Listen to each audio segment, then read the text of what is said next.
Today is Friday, April 24th, 2020. Coming up on Roland Martin Unfiltered, North Carolina Congresswoman Alma Adams will join us to talk about the congressional response to the coronavirus. Also, Dr. Ebony Hilton, oh my God, y'all can't, she is like chomping at the bit after yesterday's disastrous, stupid, idiotic news conference of Donald Trump shooting disinfectant in humans. The sun? The light? What the hell? Oh, we're going to break it all down. Also, black women are disproportionately impacted by COVID-19. A recent poll shows that no matter what Trump says, people are not going outside. We tried to tell you, okay? We tried to tell you. Also, more than 200 women, black women, say, Joe Biden, you better pick a sister to be your VP running mate. Also on the show, the Supreme Court sends a brother back to Jamaica for a crime he committed a long time ago. Really? Ellie Mistel is going to be joining us for The Nation, folks. Unbelievable show. Woo! I'm ready to bring the funk on Roland Martin Unfiltered. Let's go. He's got it. Whatever the miss, he's on it. Whatever it is, he's got the scoop, the fact, the find.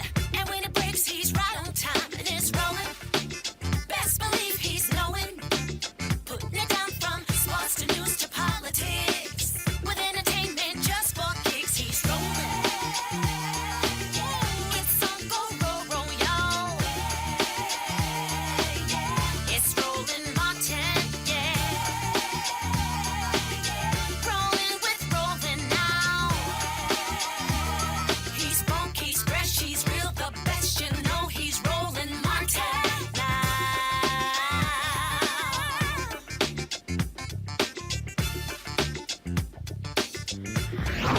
Martin. Shocking and stunning. We have crossed the 50,000 death barrier in the United States when it comes to coronavirus. Folks, more than 800,000 people, 901,216 confirmed coronavirus cases in the United States. 51,139 people have died from coronavirus. I remember when Donald Trump told us we had 15 cases and it will be soon down to 0. 51,000 people are dead. In his daily briefing, New York Governor Andrew Cuomo continues to give us the latest on COVID-19. Of course, they're decreasing in New York. Hospitalizations are down, but there's still issues. Total hospitalizations down. Good news. 14,200. All the evidence suggests we're on the downside of the curve. We're headed down. Net change in hospitalizations is down. Net change in intubations is down again. And they have been down for a while. This is still not great news. Number of new people coming into the hospital, number of new infections is slightly down, but that's basically a flat line, and that is troubling. About 1,200 new, 1,300 new infections every day. Number of lives lost is still heartbreaking news, 422. Again, this is at an unimaginable level, and it's dropping somewhat, but it's still devastating news. All right, folks. Today in Congress, Workforce Protection Subcommittee Chairwoman Alma Adams, she and Education and Labor Committee Chairman Bobby Scott, along with Congressman Don Shalala of Miami, introduced a bill that will protect U.S. workers from COVID-19. According to the CDC, more than 16,000 healthcare workers have been infected with COVID-19. In response to the reports of unsafe work conditions, the COVID-19 Every Worker Protection Act will require Occupational Safety and Health Administration to issue an emergency temporary standard that will establish a legal obligation for all workplaces to implement infectious disease exposure control plans. Joining us right now is Congresswoman Alma Adams of North Carolina. Congresswoman Adams, glad to have you back on Roland Martin Unfiltered. Thank you, Roland. It's good to be with you. This very issue is what scares so many different people, and that is with these states moving to reopen, businesses are going to open. People are saying, will I be safe going back into the workplace? And unfortunately, the rules are sort of all over the place. It's really left up to businesses to what they should do. Well, you're absolutely right, Roland, but even now with the essential workers, as we call them, who are going out and helping folks like me and others who are working from home, who have been asked to stay in, they're going out and they're risking their lives, and they're not protected. The law that requires employers to protect their employees. So yes, with more people now, with more states talking about reopening, then that creates an even greater problem.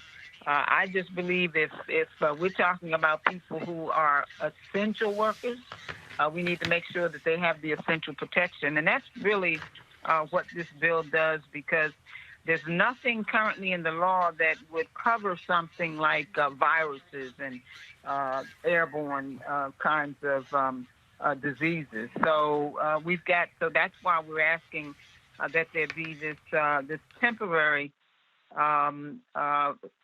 temporary standard, emergency temporary standard put in place, and that we would require that.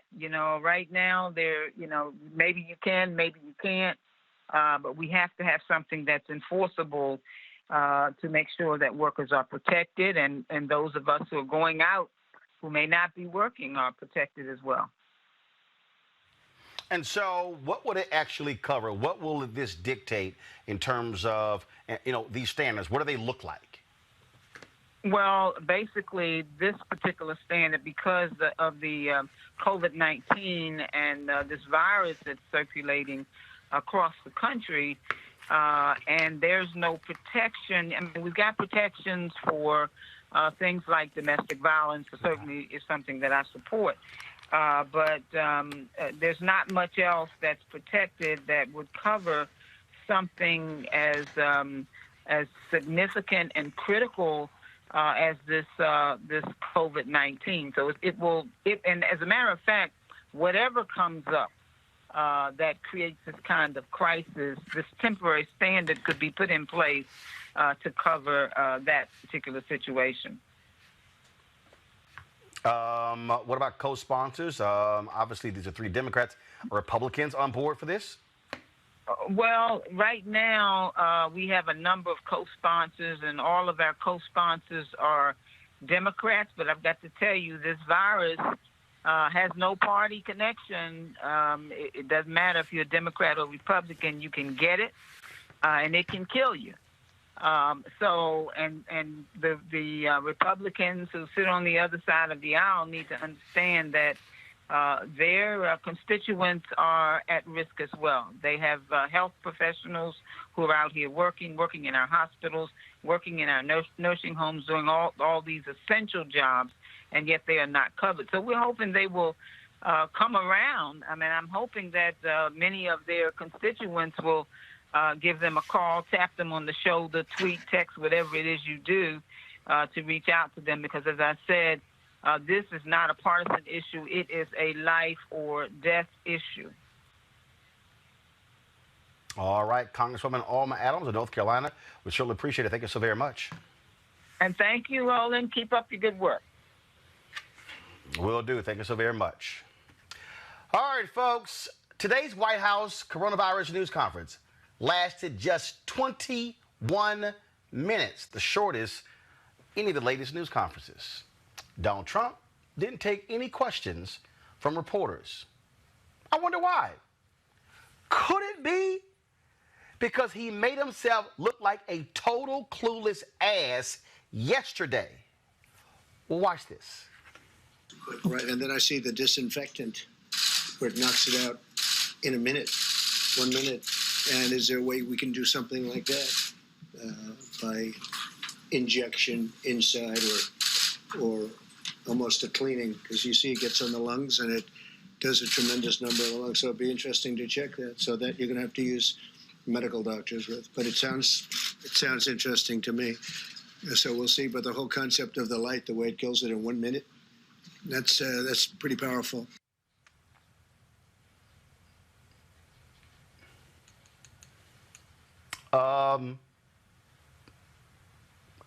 Like my man D-Nice says in Club Quarantine, run that back.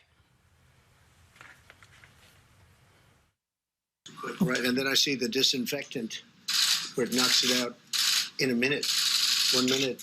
And is there a way we can do something like that by injection inside or almost a cleaning? Because you see it gets on the lungs and it does a tremendous number of the lungs. So it'd be interesting to check that. So that you're going to have to use medical doctors with. But it sounds interesting to me. So we'll see. But the whole concept of the light, the way it kills it in 1 minute, that's pretty powerful.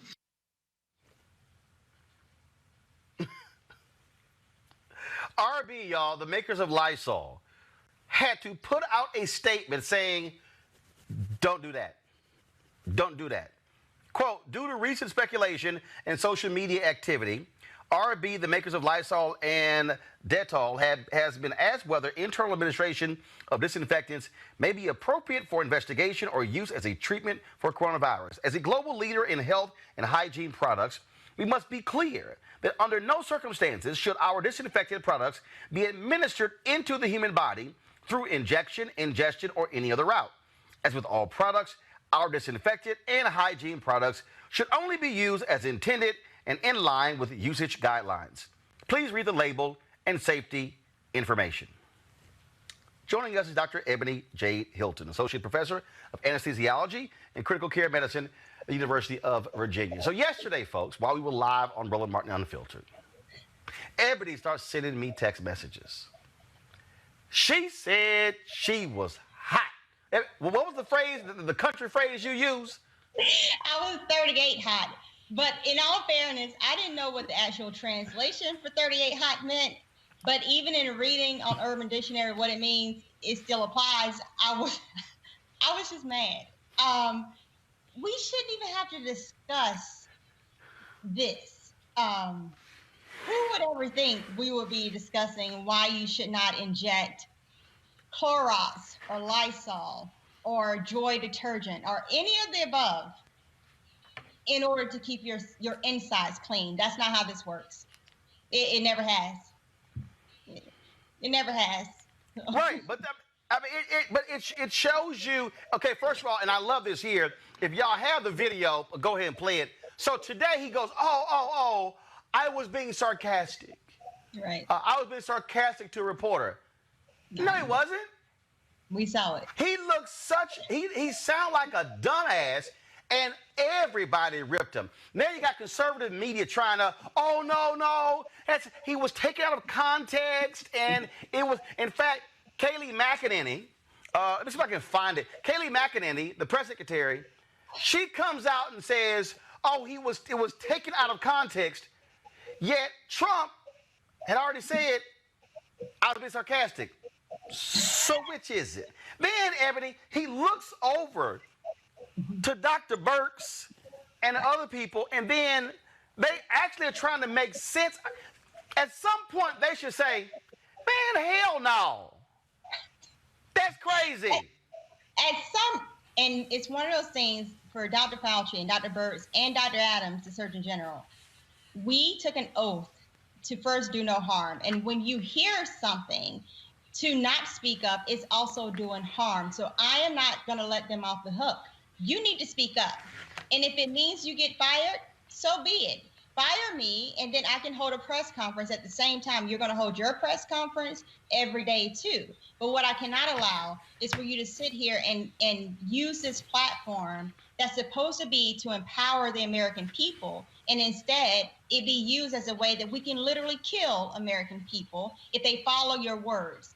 It is negligent, and people need to start remembering what the underneath title is besides being in the CDC and working under President Trump. You took an oath to be a doctor. first. Do that. Right, and this is in fact. Okay, I'm about to play this video here. So what they did was they actually zoomed in. They zoomed in on Dr. Burke's face. So I'm going to play it right now as Trump was talking, and it's just hilarious. It's hilarious because she's sitting there like, what the hell is he? Then she takes this deep breath and she puts it. She's like, what the hell is he talking about? I gotta sit here and listen to this. I gotta listen to this. What in the hell is going on? Evan, explain it. I mean, this is. I mean, I just don't understand why they don't want to hurt his feelings. Oh, he's the president. No, this idiot is just, oh, you know, I'm not a doctor, but I'm really smart about these things. No, he just up there just throwing out any stupidity. My mama used to tell us, if you didn't open your mouth, people wouldn't know how stupid you are. And that's the type of kind of, I guess, information I would like to pass on to President Trump. If you didn't speak so much, people would have no clue that you were that type of thought process would actually go through your mind. And so holding these press conferences is actually probably hurting you worse than anything else in your terms of reelection. Because if anybody can elect someone that says that they think they can inject sunlight into your veins or inside of your body some type of way and to help your lungs be better, then we might need some type of test before you can vote. I mean, this has gotten to a point where it's actually ridiculous, and past the point of ridiculous is dangerous. And then says, hey, I want y'all to test that. And like, man, we not about to test no damn disinfectant in the body. I'm ready for somebody to flip a table, or I'm not flip a table. I'm at least ready for someone to walk out, to say, that is not true, that's a lie, and walk out.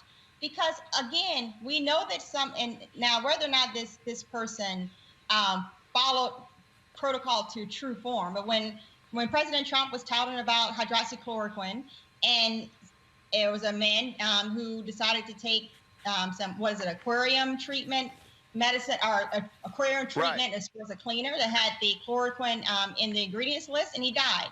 And we're seeing now where the FDA had to release a statement saying, even for those who can get hydroxychloroquine in the medical form, we are not advocating that you take this at home in order to prevent COVID-19 infection.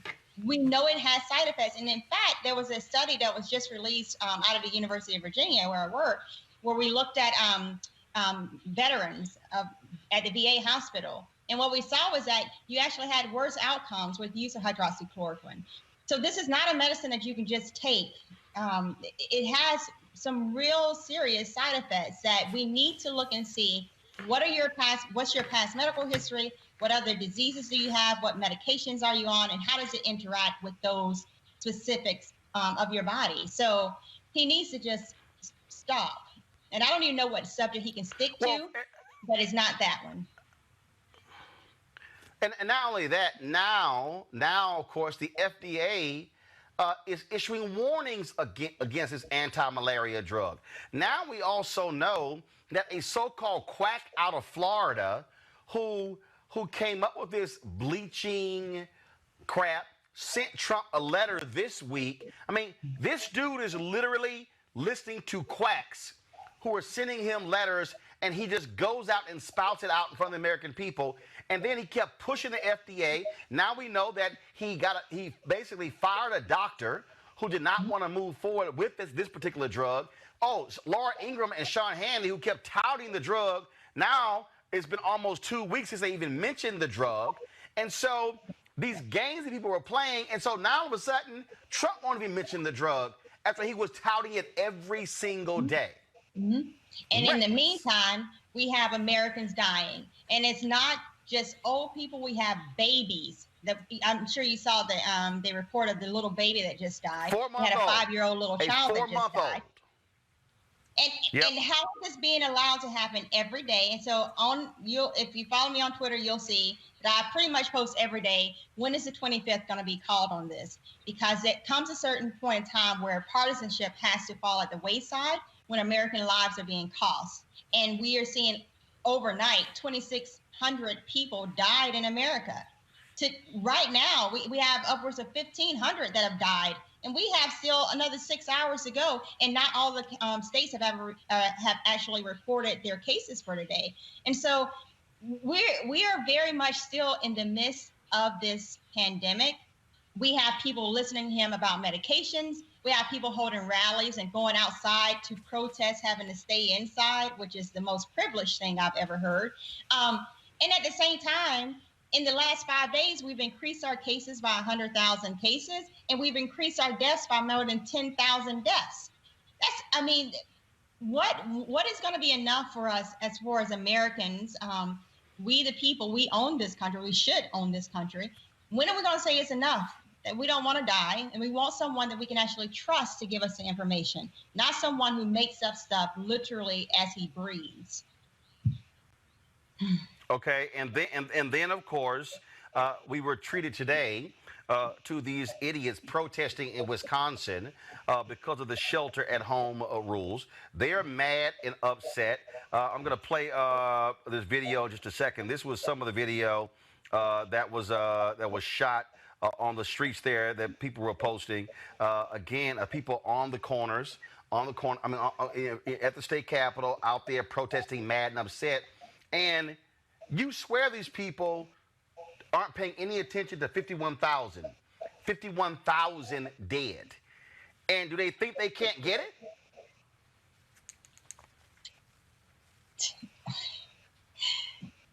It's one of those things. I actually don't know. I think people know they can get it. I saw this interview where a guy was saying that he's immunosuppressed and he knows that he's at risk, but he's still out there to protest his liberty. And another lady had, give me liberty or give me death.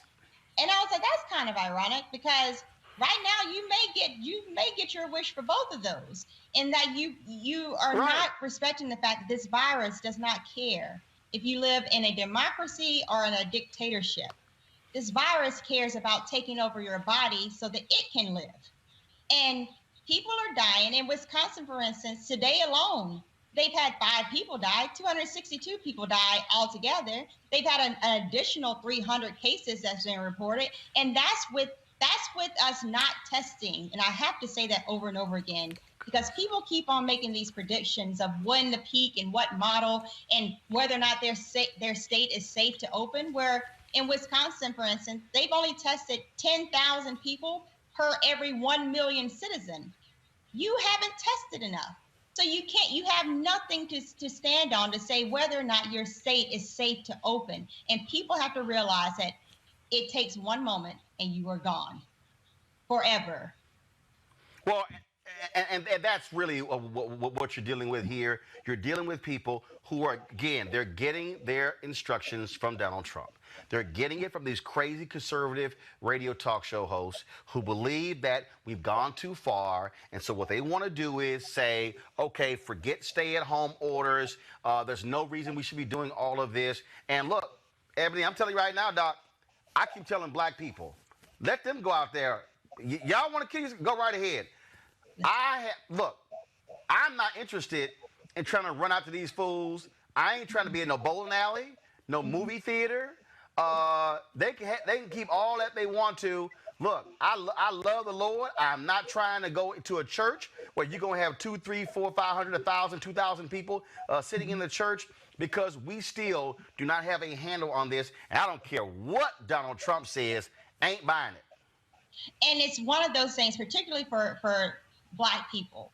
We are dying at higher rates. And yes, is it because of systemic racism and the predisposition that we now have towards these chronic illnesses? Yes. Is it because we have these industries in our communities that's causing our children to grow up with asthma? And is it because we have these food deserts, it's food apartheid, where we're not getting adequate healthy food options in our communities, and it's causing increased hypertension and our high blood pressure and diabetes? Yes. Is it because there's no sidewalks in our community and it increases the risk of obesity? It's an independent risk factor for obesity. Yes. But that doesn't take away from the fact, just because it is a targeted thing that is not right and that we must fix, it doesn't take away from the fact that if you get the coronavirus, your chances of dying are increased. And it doesn't take away from the fact that currently upwards of 70% of all those who have passed away have been Black and brown. So that being the case, I don't care what bowling alley is open.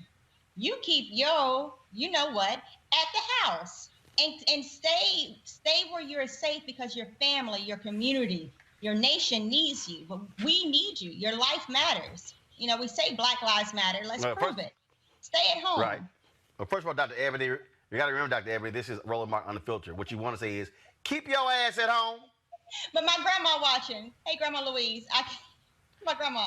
Yeah, you know your grandma. You know your grandma saying the same thing. Right. Listen, she told us that we best not be in the streets. And it's true. But it is one of those things, like I said, this is taking our babies. When I saw the picture of the little 5-year-old girl, I said, you know, I think about my niece who's 4 years old. There's no way I would be able to forgive myself if I didn't say every single day that this is nothing to play with. This is not a conspiracy theory. This is not G5 or whatever else the new thing is as far as these conspiracy theories. This isn't something that you can shine sunshine into your throat and hope that it goes away. This is a virus. It's called the coronavirus, COVID-19. It was first discovered in China on November 17th, and it's going to be here for a while. We do not have a vaccine, and even if we had a vaccine, it still does not preclude that you could still die from it, because as we see with the flu vaccine, it still kills people too. So in this time, until we can figure out a better way to treat you, stay at home so we won't have to, because we need you to be alive by Christmas. And that's my only mission, is to get people to see the holidays. That's it. Well, we certainly appreciate all the work you have done. Folks, Dr. Ebony Jade Hilton, she is Associate Professor of Anesthesiology and Critical Care Medicine at the University of Virginia. We appreciate it. Thanks a lot. Thank you. Thank you. Y'all have a good one. All right, folks. All right, then. Got to go to a break. We come back.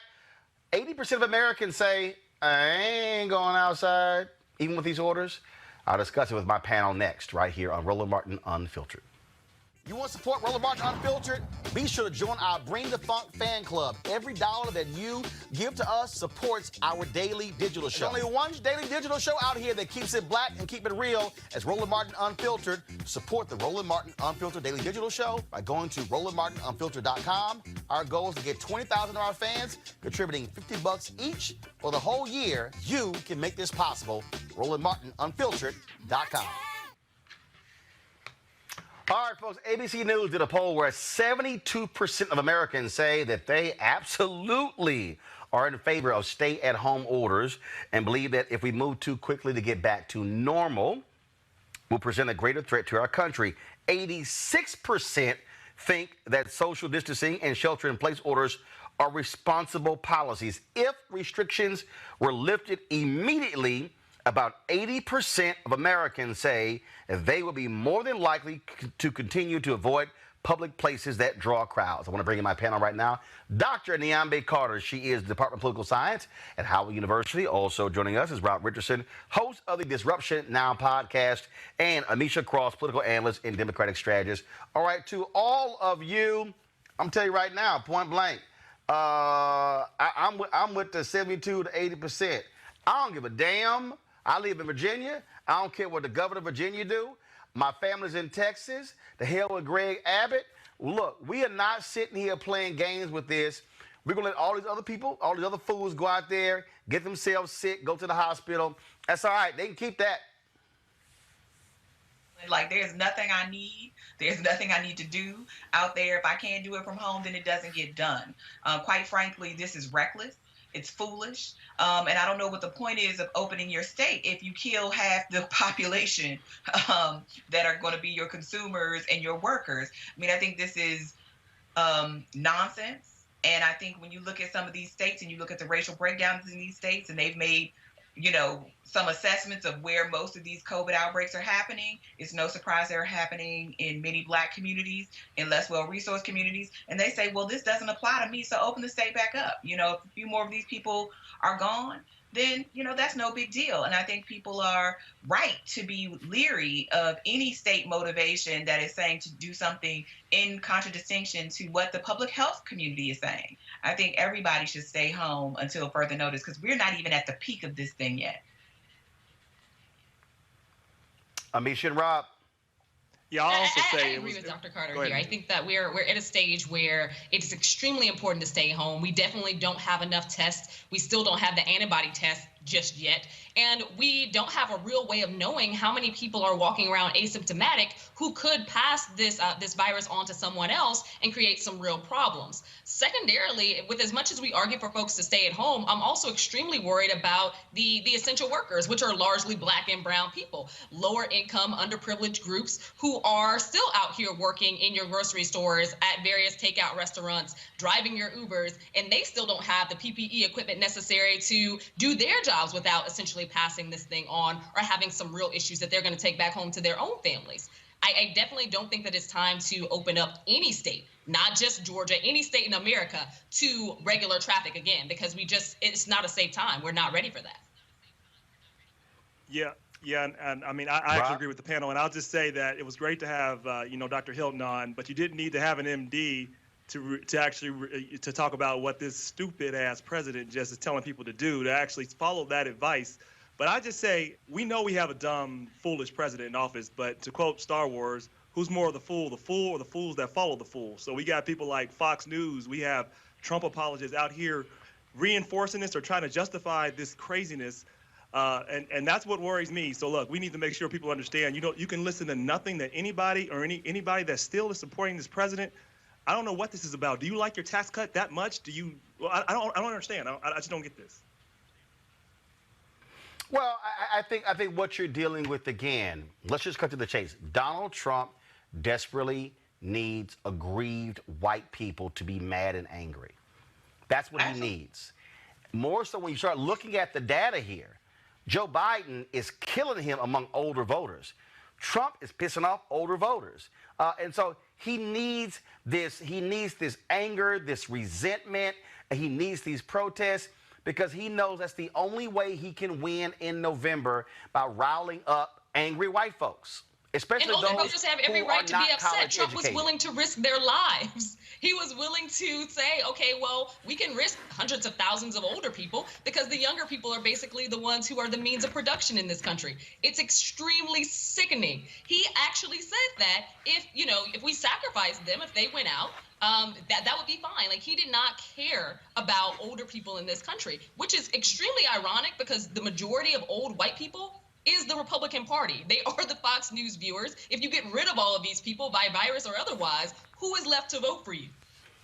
And Trump don't care about nobody. Listen, he threw Governor Kemp under the bus. He would throw his own mama under the bus if it made him look good. He does not care about anything or anybody. But but the thing about it is, these people are happy if they think all the costs accrue to people of color, right? Correct. They think if all the other people get sick and all the other people die, then it's okay. And I think that's the part about this sort of drumbeat of white male in particular, but just white victimization, right? Is that if you keep telling people it's somebody else, and that it's those people over there, and it's those people coming in here, and it's these illegitimate people, right? These bad Black people, these bad hombres, right, coming over the border. You can pick their pockets all day long, and that's exactly what he's doing. He keeps telling them that they are hurting. He keeps telling them that it's other people's fault. Forget that he mismanaged the economy, right? Forget that he is the one who sat on his laurels for months, knowing this thing was coming our way and did nothing. Right? But it's all those other people, right? This is why he's now going to these immigration bans and all of this stuff. Because if he can keep pushing the buck, right, and placing the blame on Black and brown people, then he can let these white folks who are getting just as sick, right, who are also going to be finding themselves confronting this thing, he can make them believe that it was all these other people's fault. And that's exactly what he's going to do all the way until November. I got a new one for y'all. So Jonathan Swan he tweeted, sent out about 36 minutes ago, that President Trump plans to pare back his coronavirus press conferences, according to 4 sources familiar with the internal deliberations. As soon as next week, he may stop appearing daily and make shorter appearances when he does, the sources said. They claim that first of all, the sources say it finally seems to have dawned on Trump that these briefings aren't helping him. And they say that this was coming up before his disinfectant comment. Nah, I think here's the deal. He was riding this deal. This news conference, these were his rallies. This is an opportunity for him to do what he was doing. No. The poll numbers are dropping because he is so dumb. And everybody, where are all the liberals who were saying, well, Joe Biden, you got to be out every day. This was Joe Biden. Now I'm cool. Let him keep talking. Well, he's Go ahead, keep talking.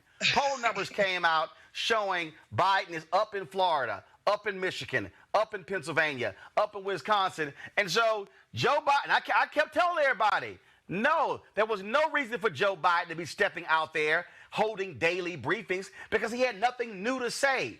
If somebody what they say, give somebody enough rope to hang themselves. And Donald Trump, that's exactly what he's been doing. So this is no shock all of a sudden he wants to pull back. Well, this is it's his job. He's the president right now. And I think Joe Biden is exactly right. Don't give him your ideas, right? Don't do his work for him for free. I mean, this isn't, I know people think about the campaign, but this is all COVID all the time. So I think it will be a waste of energy for Joe Biden. But let Donald Trump do his job. He's supposed to be the president, then he should be doing his job as the president. And I think Joe Biden did exactly what he should have done. Because let's be clear, he wouldn't have been able to suck a lot of the oxygen out of the room anyway. I'm still baffled why any of these networks are carrying this thing live every day, because it's ridiculous at this point. But they do. Hey, and so Joe Biden. I say, Amisha, if these fools want to keep, Amisha, and if you want to keep screwing themselves, they should start singing "Please Don't Go" by Casey and the Sunshine Band. Because if he's going to start saying, hey, inject yourself with disinfectant, oh, Doc, let's just go ahead and let the crazy continue so your poll numbers can keep dropping to guarantee we bounce your ass in November. Absolutely. These daily briefings have done nothing to help President Trump. In the beginning, there was a slight uptick, and we saw that just because there was the Rally Around the Flag initiative that technically Americans typically do when there is any type of disaster. And that quickly dissipated within a week and a half of him actually going live and doing these things every day. What Trump has done essentially was to try to attempt to use these as national campaign rallies, pseudo rallies for his base.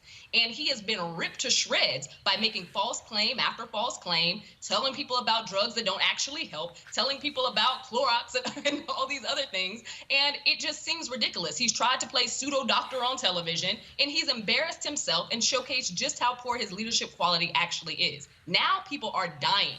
And we have an economy, the Trump economy, that was supposed to be the magic economy and the glory days of America, is shot to hell. We are now in the face of a depression that is greater than what we saw in 2008. He wanted to beat President Obama so bad. Now let's see him try to create a recovery effort that can actually get people back to work. Because even if everything opened up tomorrow, we still have hundreds of thousands of jobs across every state in this country that are simply not coming back. Where is Donald Trump's plan for that? Yep. And a crisis usually helps. I was sitting here. Rob, I was sitting here. And I was just trying to imagine what that discussion looked like in the Oval Office after he went out there and talked about disinfectants and the sunlight on the inside of the body and coming out through the skin. I couldn't help think this probably how the conversation went.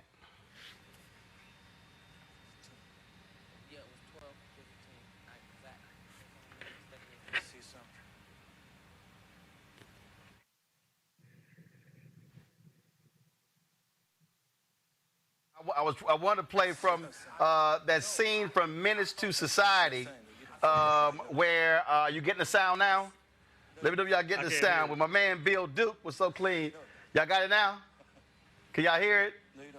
All right, well, I'll figure out what happened. But I love that scene when Bill Duke was like, no, you know you done fucked up, right? You know that's what you did. You know that's what you did. You know you messed up. That's the deal. The Republicans. You, you know you messed up. So why don't you just, you know, you just want just sit your ass down. Just sit down. But here's the deal. The reason I don't mind the crazy because I think every day this fool talks, Rob. Every day this fool talks, he actually makes it worse, and that's fine with me.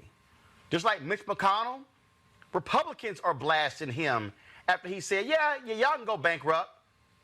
Peter King of New York went off on him.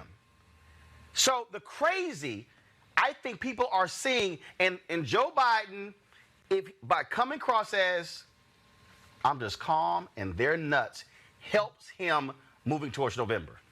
Well, that's all you need right now. And, you know, a crisis normally helps a president, a normal president. We don't have a normal president. We have whatever you call that in the White House. So he's doing what has worked for him. It won't work this time because people are dying. I mean, they can't spin these facts anymore. They can't spin the fact that he called it a hoax, and now we're up to like 50,000 deaths. And in some counties, it's the leading cause of death in the United States in some areas. And so you can't make those facts up. No matter how much Laura Ingraham or anybody else tries to point to somebody else, you only got one person to point to. The fool you guys put in the White House, y'all president, not mine. I don't even call him president. Let's just be real clear. I don't even call him president. I made a mistake. I usually call him the president occupant of the White House. Thank you for correcting me. No, I don't do that because, first of all, I said if you don't respect the office of the president, I'm not going to show you any kind of respect whatsoever, and that's what he simply has not done. All right, folks, let's talk about black women who are really being impacted by COVID-19, and folks are being turned away from seeking medical advice. And so black women really are being stuck between a rock and a hard place. Joining us right now is Jocelyn Fry, Senior Fellow for the Center for American Progress. Jocelyn, how you doing? I'm doing well. How are you? Doing great. So let's talk about that in terms of, so what are you seeing specifically that's what's happening with black women and COVID-19? Well, what we're seeing is that, you know, black women, as many of us already know, they're really on the front lines in a couple of ways. First of all, they are disproportionately the workers. They're, you know, home health aides, they're nursing assistants, they're the cashiers in your grocery stores. So they're on the front lines in a quiet way, but yet they're, you know, much more likely to be exposed to infection. They may not have the equipment that they need, and they may not have things like access to emergency childcare, right? Like they still have to be working even though their kids are home from school. So on the one hand, we see them on the front lines, but we also see them on the front lines at home, right? Like black women, much more than any other group of mothers, are far more likely to be the economic support for their family, either sole breadwinner or primary breadwinner. So they're at home, and they're also experiencing job loss. They're in the industries that are losing a lot of jobs, like accommodations and food service. So all of this impacts women, and we're not spending enough time really talking about those issues. All right, got questions from our panel. Dr. Carter, you got a question? Yeah, I just wanted to know how you think about this sort of, because I read your report and it was quite comprehensive, but one of the things I noticed is that black women are also a lot of the population of healthcare workers. So you see black women as these working on the front lines as cashiers and other things, but also working in healthcare fields. And if there was any more to say about sort of those women who find themselves in healthcare professions as nursing assistants and other things. Yeah, you know, I think that's a great point because, you know, black women they're nursing assistants, they're home health aides, they are, you know, one of the top careers for black women is nursing assistant and registered nurses. So they're on the front lines in that way. And we've heard a lot of discussion about things like protective gear, and clearly they need those things just like any other health professional. But they also need access to other services. You know, as I said, if their kids are at home, they need to know that their kids are safe. If they don't want to go home because they're concerned about bringing home the virus, and they may need access to things like housing costs because they're incurring additional expenses. We should be talking not only about how much they're earning, but they should be getting additional pay, premium pay, because they're putting themselves in hazardous situations. So I think it's important to recognize that a lot of times, Black women have a history of being caregivers, right? Like we're used to Black women being the caregivers, but not really thinking about what are their own personal work family needs. We just want them to be there, and we just think that they should be there because that's what they've always done, and that's deeply rooted in our history. But it's important for us to think about Black women as not only the healthcare workers, but people who also have families. The last thing I'd say is that we also have to think about the fact that they don't earn the same as their counterparts. Black women consistently earn less than other women. They earn less than men. And that's deeply problematic in an environment when they are disproportionately more likely to be providing economic support for their families. Thank you. Misha. Have we looked at the role that the healthcare system itself plays? Because study after study has shown that there is a high level of insensitivity when it comes to African Americans, specifically African American women, when we go to visit doctors. We're not getting the same level of treatment. When we complain and talk about some of the symptoms that we're having of certain things, we're either sent away or told, the wait and see approach. And if you're of another race or another gender, then you may be able to see, and you're often able to see and get treated for these things quicker. So we know pre-existing conditions are a major factor in whether or not COVID-19 actually really keeps you down and hospitalizes you. But for African Americans who aren't being treated well for their diabetes, for their blood pressure, for certain heart conditions, these are things that would happen whether COVID-19 was around or not. Is there a message that you have for the healthcare providers themselves? I think you're absolutely spot on. That's exactly right. This disease is a terrible disease, but it does not happen in a vacuum. And we have to acknowledge that the status quo is already problematic. The reality is that communities of color, and particularly African American communities, have enormous number of disparities, health disparities, whether it's heart disease, whether it's diabetes, that makes them much more susceptible to the disease, and that now statistically being borne out. And you're absolutely right. There's a whole emerging body of research around Black maternal health, because Black women have such high morbidity rates when they're pregnant women, and it's consistently clear that part of the problem here is that Black women encounter bias, they encounter racism and sexism in the healthcare system. They're assumed that they can absorb more pain, that their symptoms are not real, that they're told just to go away and come back. And it seems not to be connected to whether or not they have a lot of money or not, right? So this is an existing problem in our healthcare system. And now on top of it, we have this disease that we don't know how to fix and we don't really know how to treat. And so I think what is clear, and this is a message not only for our healthcare system, but really the policymakers who are making the decisions, is that any interventions have to understand that. They have to understand that the playing field that we're operating on is not a fair one. It is one that is structurally biased along race and gender. And so our interventions have to address that in addition to making sure that people get the services that they need. Rob, your question. Yeah, so to add to that point, because you and Amisha have both rightly pointed out that COVID-19 has exacerbated current vulnerabilities within our society and current inequalities. What would you recommend as just some practical steps that we can make within the healthcare system policy-wise? You talk about policymakers, so we can make sure that we're holding, policymakers that say that they have our interests in mind to actually doing these things. Yeah, that's a great question. I think there are a number of things that they could do. First of all, every state, every community in this country ought to be tracking the disease by race and gender. We have some data that shows those disparities, but it's not consistent across the country. It's not always disaggregated. So we actually just don't know enough about who's being impacted, but we know something about the fact that communities of color, particularly African American communities, are much more likely to contract the disease and to die from the disease. So one practical thing is that we ought to have that data. We should have had it yesterday. We clearly ought to have it tomorrow.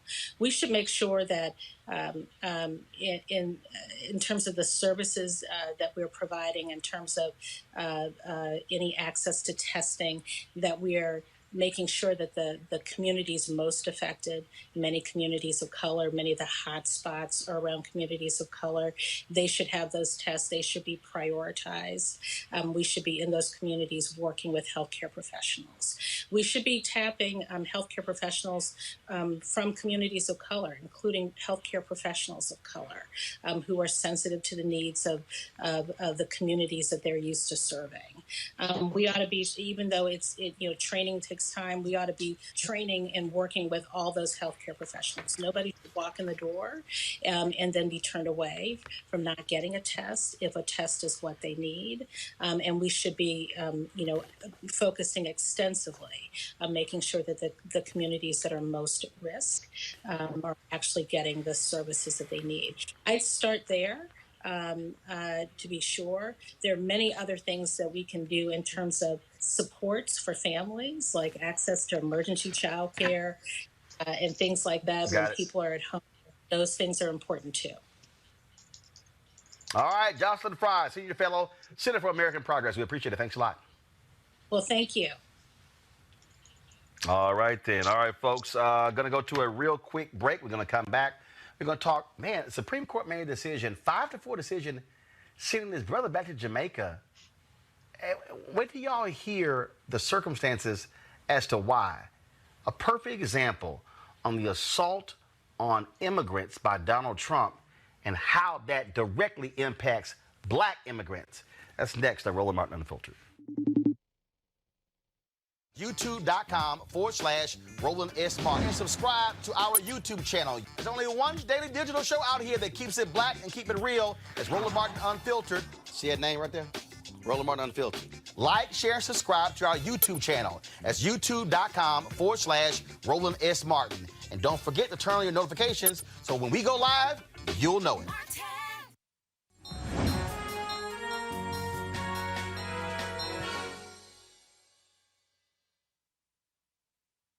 I would have never been able to raise 5 kids alone without this excellent job and the security of my union working closely with my employer to make sure that I got the raises I deserved, that I had the medical benefits I deserved, that my children needed, making sure I have job security, making sure that I'm overall successful.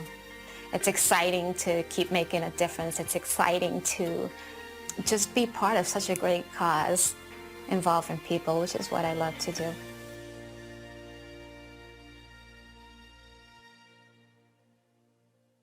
Jackie Rodriguez's work as a pathology assistant doesn't just allow her to support her 5 kids.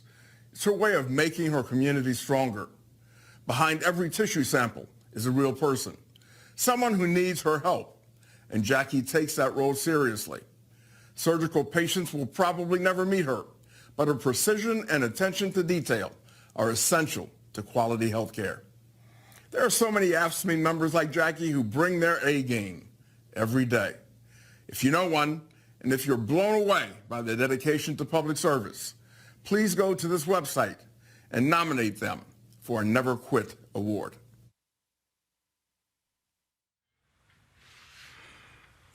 All right, folks, Supreme Court issued this very, very strange ruling on Thursday.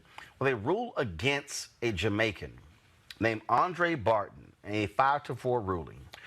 Barton, again, Jamaican immigrant facing deportation because of previous legal problems a long time ago. He's just one example of immigrants living in fear and how the Donald Trump administration is using the law to target immigrants, to deport them. And this is just shameful. Joining us right now is Elie Mystal. He's with The Nation. He wrote about this, and the title is called SCOTUS Just Found a Way to Inflict More Terror on immigrants. All right, Ellie, this is, explain to people just these quirks in immigration law that they can use to deport someone in the United States. This is one of the worst cases that I've ever seen. Andre Barton was a 40-year-old man. He owns a business. I think it's a car wash. He has 4 kids. He's been in this country since he was 10. He hasn't been back to Jamaica in 25 years. 10 years ago, he was busted for drug possession. That kind of followed the end of a series of run-ins with the law, and it seems like that last drug possession bust cleaned him up. He kind of got his life back on track. After that, he went to college. He graduated. Like I said, he started his own business. So he really turned his life around in the past 10 years. But in 2016, interestingly, the proceedings started under the Obama administration. In 2016, they started deportation hearings against him because in our country, you can basically deport somebody for something they've done a very long time ago, kind of regardless of how long ago it was. There's no real statute of limitations on how long ago an offense happened. So in 2016, they started proceedings against him. Now, there was another out for him, and this is where the Trump administration distinguishes itself in terms of cruelty and also, like, absurdity. You can kind of, for people in Mr. Barton's situation, you can apply for basically an exception, right? Like, yeah, I did that, and yeah, you could deport me, but you're not gonna because I've lived here all my life and blah, blah, blah, blah, right?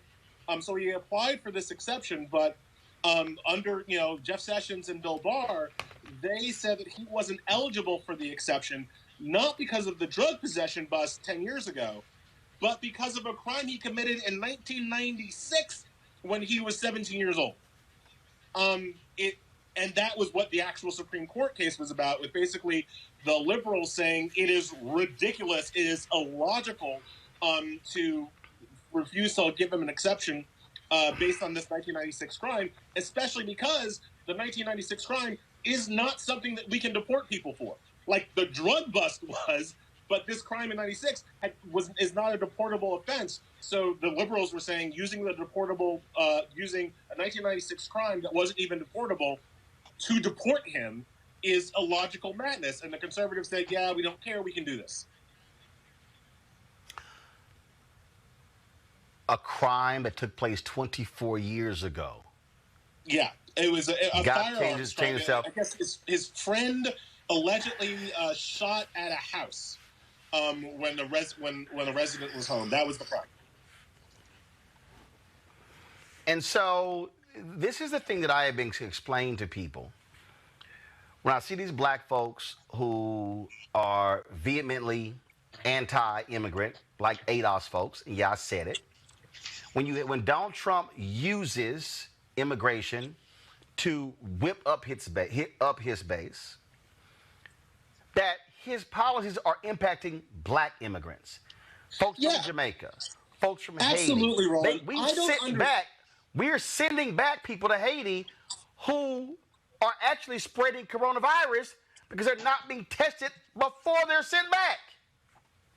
Yeah, Roland, I don't understand. I'm with you. I don't understand African Americans who view immigration as some kind of threat to our status and opportunities in this country, especially because the anti-immigration forces are so relatively unabashedly racist with their enforcement of these policies. The thing that happened to Andre Barton never happens to Becky, right? A 10-year-old drug bust. Becky doesn't go back to Sweden because she got busted on a drug possession charge 10 years ago, right? So this only happens to people of color. And the other thing that I don't get, where some, and again, I think it's a small group, but where some African Americans seem to think that this immigration Gestapo is okay. The whole point is that the Republican forces want to be able to go in there and snatch you based on the color of your skin. They want to show you that they can kind of ruin your life and livelihood at a whim. And the immigration thing is I want to say separate, but it's just another way for them to get into your life and try to wreck it. And that's the fear and terror and really just, I don't know what the right word is, but horribleness that these immigration policies kind of highlight, but they are then spread to the general community of color. For all intents and purposes, Andre Barton is an African American. Like, yes, he was technically born in Jamaica. He's been here since he was 10. I mean, to distinguish his American experience because he came here when he was 10 versus mine because I was born in Queens, it is just ridiculous to me. And also what you're dealing with here is what I keep trying to explain to people when you hear the phrase elections matter. The fact of the matter is Republicans, let's be real clear, because Mitch McConnell has made it clear. They want to put as many federal judges on the bench who are between the ages of 35 and 45. They just confirmed some dude in October and who was recommended as unqualified by the American Bar Association. And they already want to put him on the D.C. Circuit, on D.C. Appeals Court, considered the second most powerful court in the country below the Supreme Court.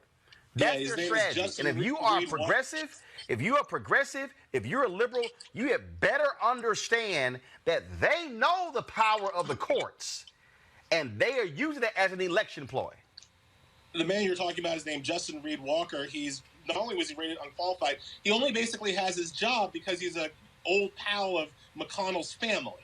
McConnell's known him since high school, apparently. It's worth noting that in this Barton case that we're talking about, the judge who had the deciding vote and wrote the majority opinion in a 5-4 split was Brett Kavanaugh, which is ironic given that Brett Kavanaugh has also been accused of doing some very bad things when he was a teenager. And yet, and we just got through with the Kavanaugh confirmation, a bunch of Republicans saying, oh, it's so unfair to pull up this man's high school yearbook or history with drunken parties to deny him a job. Yet that man, Brett Kavanaugh, just banished a black man for a crime he committed when he was a teenager. Please understand, and I've said this to all the people I know who are a little bit disappointed that Biden's the nominee. They wanted somebody else. Biden was my, 18th choice, whatever. Doesn't matter. Ruth Bader Ginsburg is 87 years old. Stephen Breyer, another liberal justice, is 81 years old. Do you want to know the kinds of people that the Trump administration has waiting in the wings to replace those 80-year-old liberals? There is not a thing you care about in this world if you are left of center that can survive a Republican Supreme Court. Nothing on climate, nothing on guns, nothing on equality, nothing on taxes. Nothing survives a Republican Supreme Court. And that alone is enough for me to swallow it and vote for Biden, happily so.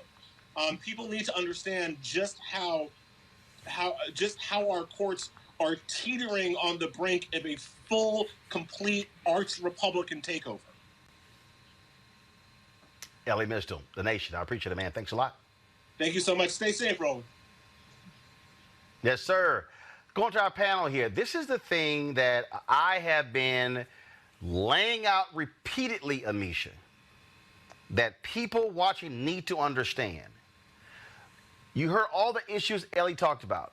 I could throw on civil rights. I can throw on education. I can throw on environmental racism. The courts, they are the final arbiter. And if people sit around and say, yeah, but so-and-so's not perfect, this is very simple. Amisha, Donald Trump, Mitch McConnell, the evangelical right, the Federalist Society, they want to put on white men who are far right, who between the ages of 35 and 45, and if you use Ruth Bader Ginsburg as an example of what you just heard, if they are able to put on a 35-year-old white male on a Supreme Court to replace her if Donald Trump wins, that means that if that white man serves till he's 87, she's 87, and he's 35, that is 52 years. That means that that person will be on the Supreme Court until the year 2075. I hope people see what I'm talking about. Exactly, Roland. And that is the Republican long game. For all of the idiocracy that Donald Trump has and that he's brought to the White House and this nation by his presence there, the thing that he has done and the thing that he has followed the playbook for of conservatism is making sure that he made a long-standing change in the courts. He is there to ensure that that emblem of conservatism, not only in denying women access to abortion rights, but also ensuring that immigration all but stops in this country, and that we continue to see a lot of conservative ideals being thrust upon this nation, and that it doesn't turn the tide to progressiveness too far. Actually, that we rewind and take away some of the progress that we've made since the civil rights movement. That is President Trump's main goal. And to anyone who thinks that they don't support Joe Biden or Joe Biden wasn't their choice, hell, he wasn't a lot of people's choice as Democrats. But what you are standing up against is a president who is dead set on taking your rights away. And by simply having the option of appointing these Supreme Court justices. And mind you, Ruth Bader Ginsburg will not be there forever. I personally would give her probably another couple years. Her age is in that range. And it's a really sad thing for Democrats to believe that you can either sit on your laurels or that you cannot participate within this upcoming election. Because if we don't, we run the chance, and it's going to be more than a pretty hefty chance, of everything that we've worked hard for over the past 6 decades completely being dismantled. Because rest assured, Trump gets in again, he chooses Supreme Court justices, 1, maybe even 2, that are within that 35-40 age range. And like you said, Roland, that Supreme Court justice, that level of change and that level of, just that ability to spread conservatism is going to be there until the majority of us are probably not even going to be alive anymore. Dr. Niambi Carter, I'm going to say this again because maybe people didn't quite hear me the first time. Let's say they appoint a 40-year-old judge who serves on the Supreme Court for the next, 40 years. That means that 2060, that person will be... I don't even think people even quite understand how serious this thing is when you start talking about their plan to control the district courts, the lower courts, the appellate courts. That's the plan. And Mitch McConnell said it on Sean Hannity's show. He said young men and women. Dr. Carter, they're even going to judges right now who are in their 70s saying, why don't you think about retiring so we can appoint somebody who's 30 years younger than you for your place? That's what they're doing right now.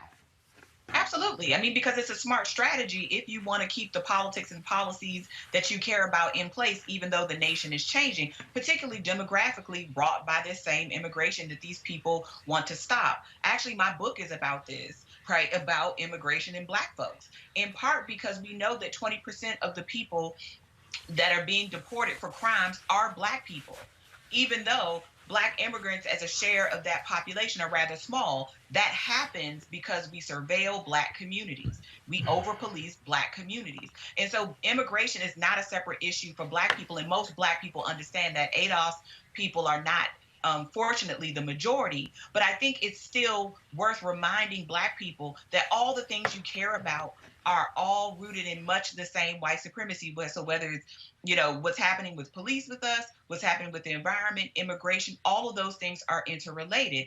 And Republicans have always been very good at planning how to live beyond their demise because they are a shrinking part of the population.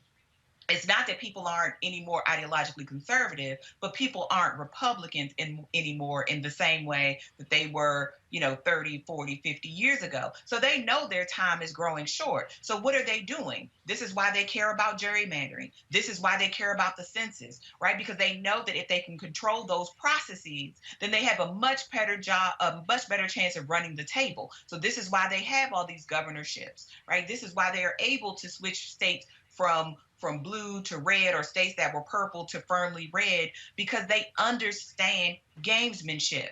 And this is one more example. So while I can control, the gerrymandering process for a decade, I know I can control these appointments for a lifetime. And so they are very clear about what it is they must do to extend their life. Because most people don't believe in the things that these Republicans believe in, right? Most people don't want the things that they want. Right. And so they know this, and so they're doing what they can. And to, Rob, very quickly, put in perspective again, my youngest niece or nephew is 12. They want to appoint justices that would be there until he turns 62. Yep. And I'll just tell you this. Look, I just need the people watching to do the math here. And this is not the Supreme Court justices. They want to put, Trump has appointed nearly 200 judges. If Donald Trump wins re-election, the Republicans very well would be in position to appoint a majority of all federal judges in the United States. Now, somebody watching, Rob, will say, oh, well, I don't know what kind of judge Joe Biden would pick. I can tell you that judge will not match the judges the Federalist Society are picking. So the vote in November is a vote on who will be federal judges and the control they will have over every law. And let me say again, every law. If you file a lawsuit in federal court that's against a city law, a county law, or a state law, it's going to go before these judges. This thing is real, and the folks on the right, they know it, and that's why they're voting that way. Rob, go ahead before I go to the next story. That's the most important point you make. Very quickly, I just want to just express my anger to this case. As a lawyer, the mental gymnastics that was required for these justices to rule this way, this is what they said. They essentially said that we are going to deport a man for a crime he committed 20 years ago that he couldn't have been deported for 20 years ago. Like, what? So the fact is they worked to make sure he was denied his rights, and that tells you it matters. But I want to I agree with everything that you've said, Roland, that everyone else said, that this is a really important, why this is the most consequential election is really because of judges. But let me say, when we get in power, this still matters. Because, look, part of my anger here is making sure that when we get there, because if Joe Biden can't win this election, we got serious problems. Like, we got real big problems. We need to be able to win against this type of president. If we can't, we got a lot of problems. But going forward, when he gets in office, federal judges, they need to make an aggressive push. Democrats don't play the long game. We're not as aggressive. We try to look for ways to work together and be reasonable. They push this hard. They're pushing this hard because they care about the long game. And then when you get executive power, look, this decision, as horrible as it is, what it tells me is that the Supreme Court has just given more power to the president. So I want to see when Joe Biden becomes the next president, he's going to do everything possible to be aggressive about this. I think and really do the opposite of what Donald Trump has done, because that needs to happen to make sure we actually keep winning elections. Because when we get the power, we need to actually use it and actually legislate like Republicans do. That's what I think. Hey, I agree. Bottom line is, when you get the power, you do what you do, and you go hard. Mitch McConnell ain't apologizing to nobody. Mitch McConnell don't care what none of us think. He don't care. He's like, I'm going to ramrod this agenda, and you're absolutely right. If Democrats take control of the United States Senate, and I think when you start looking at the math right now, they very well can win Arizona. They can win North Carolina's seat. They can win the seat in Maine. There are about 5 seats they can win. Now you talk about it's going to be tough for them to win one of those 2 in Georgia, or even both of those in Georgia. It's going to be tough for Doug Jones to retain his seat in Alabama. Great. And then we can go to some other different states there. But there's a possibility. There are about 12 seats that are going to be in play. Democrats right now are leading in 5 of those. You gotta get control of the United States Senate to guarantee that you're able to control who gets picked in these federal judicial positions. And you're absolutely right, Rob. And Roland, even if you don't, there should be a fight. I mean, like, I would have preferred, when President Obama lost it, when that seat was up, the one that Brett Kavanaugh has, there should have been all types of war. Can you imagine if George W. Bush had his seat and the Democrats said, no, we're not even going to let you have a vote. There would have been a fight in the street. That's all I'm saying. Should have been. Don't even remind me of that, because I was one of those voices yelling and screaming to Obama, don't you pick no old white dude, because ain't nobody going to be out there fighting for a white guy to the Supreme Court. And we already, in the history of the United States, you've only had 5 non-white men on the Supreme Court. 5. That's it. 5. I was like, man, ain't nobody out there fight. Come on, dog. I ain't because even. He's going to the fact that he can reason with them. I picked somebody that they might like, and where was he at? I mean, Mitch McConnell is the same person. He hasn't changed. Like, and that's the point. Like, and like, we're voting for Biden, but I hope Biden understands that you cannot. Some things you can't compromise on. You have to come there being willing to fight, or we're going to have a lot of problems. You have another Merrick Garland. I'll take that back. That was 6. There was 6 non-white men judges: Thurgood Marshall, Clarence Thomas, Sandra Day O'Connor, Ruth Bader Ginsburg, Elena Kagan, and Sonia Sotomayor. That's it, y'all. In the history of the United States, okay, 6 non-white men on the Supreme Court out of I think it's 109 or 110. Huh? You know, so this shouldn't surprise us, but I said this shouldn't surprise us. We've had just a string of white men in all these top positions. But I will say Rob is exactly right in the sense that, you know, what Obama did was let the Senate get away with not doing their job. Mitch McConnell flat out would not, right? And Merrick Garland sat there and sat there and sat there, and here we are. And so we have to be clear with Democrats, and Democrats need to be clear that you can't care about what other people are going to think, right? Because the Republicans certainly do not. And they are playing for keeps, and they are winning. And that's the scary part. They are winning. Yep, simple as that. All right, folks, we talk about playing for keeps. A group of 200 black women have sent a letter sent to Vice President Joe Biden saying, bruh, you need to pick a black woman for your vice president's position. The letter listed potential candidates such as former Georgia gubernatorial candidate Stacey Abrams, California Congresswoman Karen Bass, Florida Representative Val Demings, Ohio Representative Marsha Fudge, California Senator Kamala Harris, Atlanta Mayor Keisha Lance Bottoms, and former National Security Advisor Susan Rice. Letter says, quote, we urge you to seize this historic opportunity to choose a black woman running mate who will fight for the issues that matter most to the American people and help deliver a decisive victory in a successful Biden presidency. Bottom line, Dr. Carter, here's, I think, why Biden is in a conundrum. He announces that he's picking a woman. So basically, if you're a man, you're off the list. Mm-hmm. But here's the reality. Biden, the only reason he is still standing is because of black people. If it was not for Congressman Jim Clyburn in South Carolina, Vice President Joe Biden's campaign for president would be DOA. He would be out of the race right now.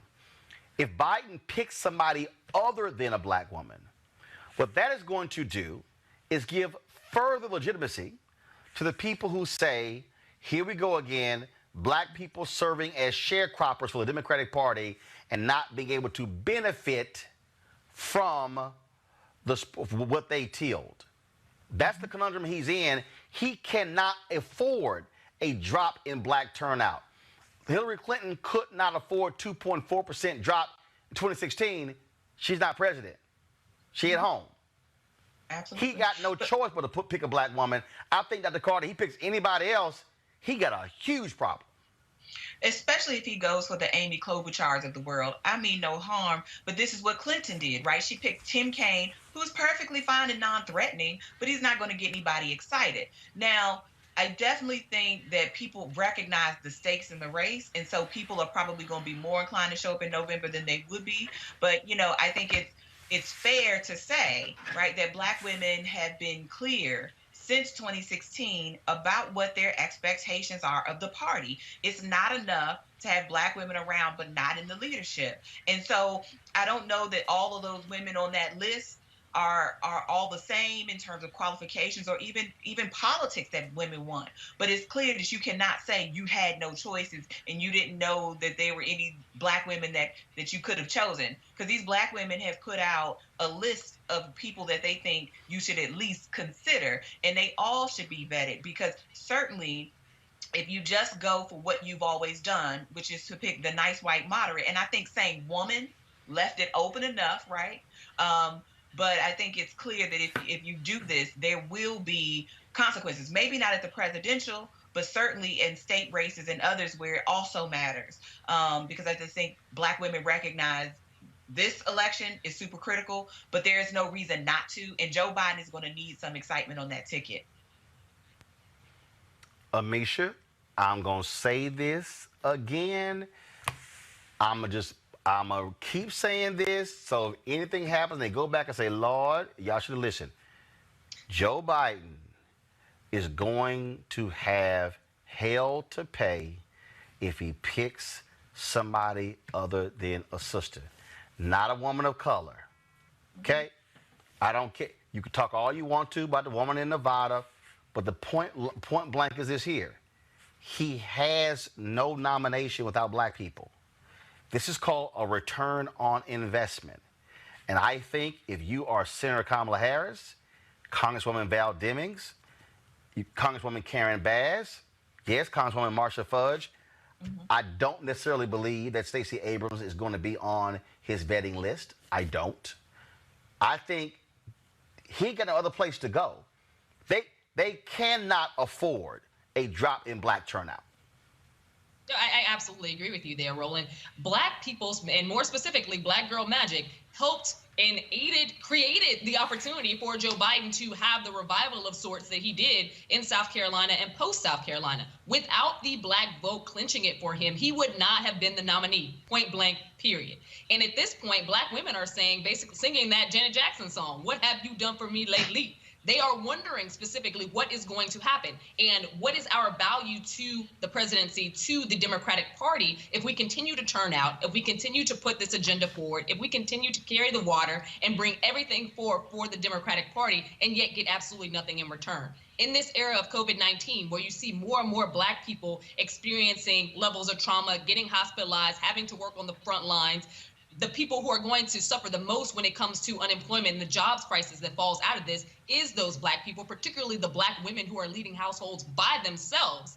This is even more fuel to the fire as to why it's extremely important to not only say that you're going to have a woman, but specifically choose that woman as a Black woman. And with the list that you just presented, the list of women that has been presented to Joe Biden, the short list he currently has of Black women as well, there is no shortage of qualifications available. No one can say that there weren't Black women who were ready, willing, and had everything in place to be as quintessential to this race. And I think that when you have a Black woman on the ticket, not only do you raise excitement, but you also increase turnout numbers, because Black women and Black people want to see themselves in the next administration. Rob, and here's the other thing, Rob. It's real simple. One of the reasons why people touted Joe Biden from the beginning is because Joe from Scranton can appeal to the white folks in the blue-collar states, Pennsylvania, Wisconsin, Michigan, Minnesota.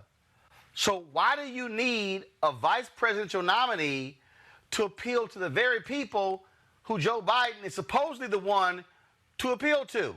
That's why the Klobuchar talk or the governor of Michigan talk makes no sense to me. Yeah, look, I'm going to play the cynical role here, I guess, out of everybody here. I think that he's not going to, one. Two, I think he shouldn't have said at the very beginning that he was going to pick a woman, not because he shouldn't pick a woman, just because he's opening himself up to saying, well, why aren't you going to pick a woman of color, things like that. And he's opening himself up to say, well, you only chose that person because you're a woman. Select the person, run out with that person. And so that's just my point of view. But from there, I'll just say this. The fact is, I believe his candidacy was based upon what you just said. And I think a lot of Black folks voted for him for two reasons. One, he's Obama's vice president. That's actually 1, 2, 3, 4, and 5. And I'm going to give one more.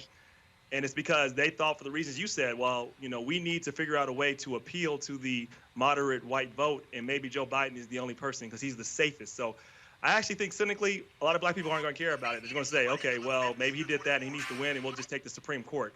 I'm not saying we shouldn't, but I think his candidacy shows that a lot of people are just, they want to do everything and anything to get rid of Donald Trump, and they believe he is the best chance to do that. Mm-hmm.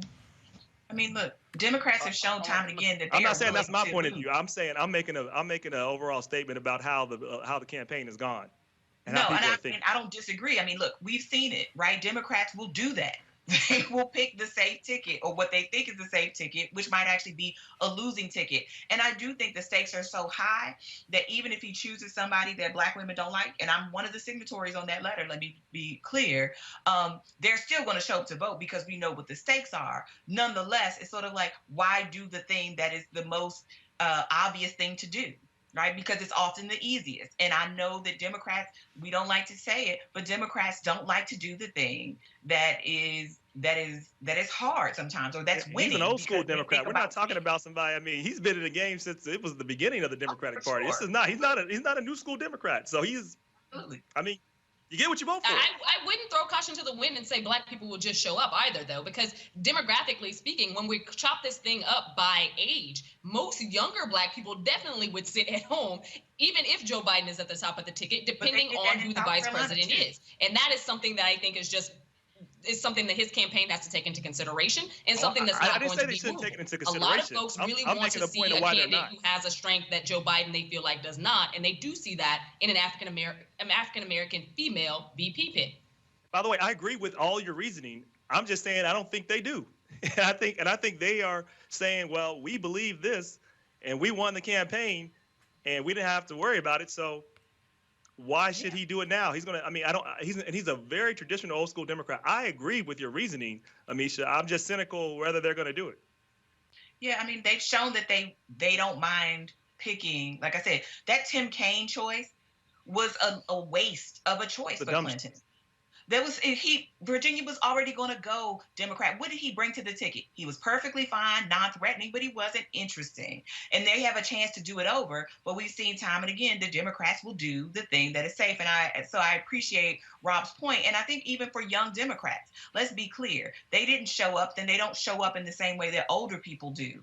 So I think, they don't necessarily make decisions based on those folks, but certainly because the margins were so thin in 2016, you absolutely have to have those Black folks and others show up, because that's what Joe Biden did for Barack Obama, right? He got Pennsylvania, he got Indiana, he got those places, and he needs somebody who can do the same thing for him. It just has to be much younger. A woman, I think, will be exciting. I think a Black woman in particular will do that trick for him, but who knows what they're going to do. Yeah, I think Obama got those, actually. I don't know. Like, I give Obama more credit than I do Joe Biden. I think they were a good team. But, Obama could bring people out, and people are trying to recreate the Obama coalition. That's Obama's. It looks like nobody else has that. So we just, they have to win this election. Bottom line is, this is not an argument against Joe Biden. This is my observation of the Democratic Party, and I hope I'm wrong. Well, we shall certainly see. Okay, I do have to ask you all about this here. The NFL draft took place last night. And let's just say if you were the girlfriend of the cats drafted, you ain't really have a good night. It was a trip watching all of these things play out.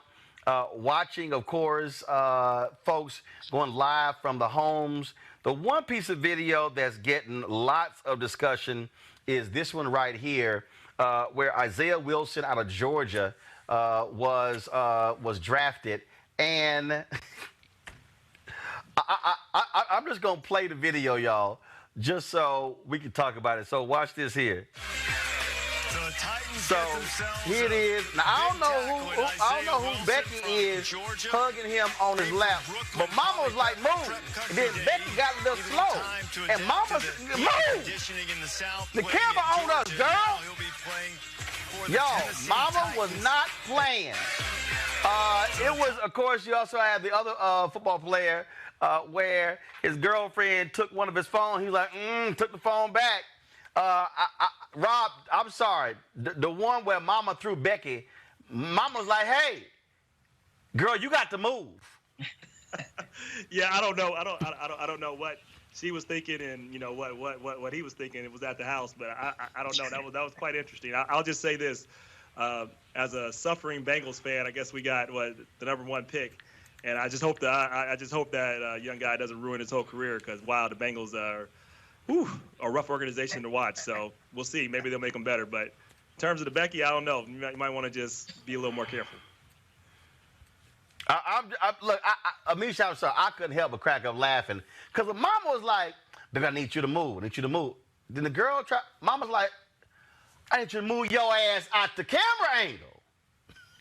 I watched this live and died laughing because the mom was very calm the first 2 times she tried to get this girl to move, because this is a family moment. Ma'am, you're not a fiance. You're just a girlfriend. And by the time he gets to the pros, you probably aren't even going to be that. Let's move on. And the girl would not get up. So mom basically just like came deboed her, removed that whole body to where it needs to be, not in the family picture shot. I think that, overall, these are Black athletes. They know that they're about to be superstars. It's a huge moment for families who have, fundraised for them, who have paid for the cleats, who stayed up those long hours, who made sure that they were going to be best served as the athletes that they were going to grow up to become. This isn't a moment for the girlfriend to shine. And to your point about the second video, the one with the guy with the cell phone, turns out, funny story, Twitter has a whole bunch of receipts. This girl has been in 3 separate NFL draft videos because she picks a different Black man every year. Ooh. Well, I think one you're talking about is video I'll play right now. So CeeDee Lamb, Oklahoma wide receiver, got drafted. And so watch this video here, y'all. Here we go. Watch this video here. Okay, but look at his mama. Okay, his mama's sitting to his right. We're going to play the video again. And watch this here. Watch the mama. The mama looked like, girl, did you just take your man phone? And, like, And the girl looking all shocked, and now she looking all sheepish. Like, I can't believe he did that. And she looking around like, I hope nobody else saw it. He snatched my phone. Boo, we all saw it. Boo, we all saw it. Dr. Carter is all over the place. Everybody saw it. And she tried to go on Twitter and say, oh, well, he was on the phone with the team, and his agent was calling on FaceTime, and so I was trying to help him because he should answer the call, and then he took it back. Just listen. Stay in your lane. We all have caller ID on our iPhones. It's fine. He can handle it. He's a grown man. But I will say, Mama should have got a contract last night. I know those hands, and they don't play. And so she moved her right on out the way, and just like he grabbed his phone back, so we know why he has that contract. I think, we should do this more often. I've never watched an NFL draft, but I will definitely make sure I watch one after now. Because they were. Well, I don't know. We don't know if they're going to go virtual. We don't know if they're going to go virtual again. But all I'm saying is, you know what? They should. We watched the girlfriend, Dr. Fool. I gotta watch Big. Project Protect Your Sons, because these women have their claws. I gotta watch Big Mama move Becky again. And the 18-year-olds aren't ready. I gotta watch Big Mama move Becky again. Y'all. I'm telling you, just what y'all. Mama was like, move! She almost got a help wipe, Mama. You better be careful. Hold on. We're going to run that back. Here it go again.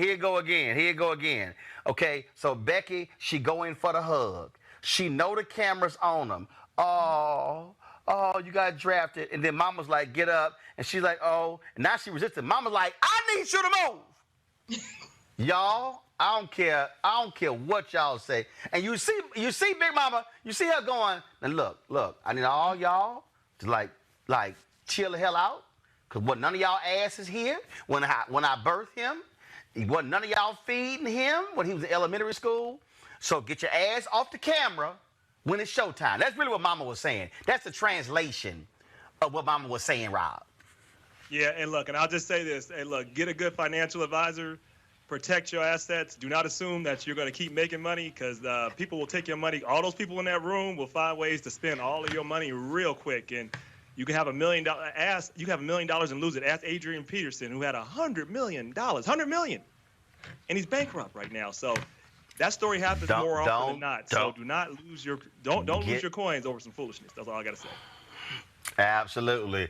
Dr. Carter, Amisha, as well as Rob. I appreciate y'all being on my panel today. Thank you so very much.